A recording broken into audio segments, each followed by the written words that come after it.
ঘুম থেকে একদিন উঠে দেখলে যে বিয়ে করছেন শাকিব খান। অপু বিশ্বাস এবং বুবলিকে ফেলে তৃতীয় বিয়ের পিড়িতে বসছেন শাকিব খান।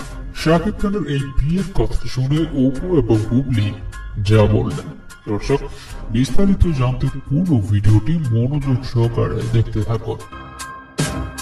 হঠাৎ করে ছড়িয়ে পড়ে এক ডাক্তার বইয়ের সঙ্গে বিয়ের কথাবার্তা চলছে শাকিব খানের, আর এ কারণেই শাকিবের দুই প্রাক্তন স্ত্রী অপু বিশ্বাস আর শবনম বুবলিকে বাড়িতে ঢোকার অনুমতি দিচ্ছে না শাকিবের পরিবার। এ বিষয়ে কি বলছেন অপু বিশ্বাস?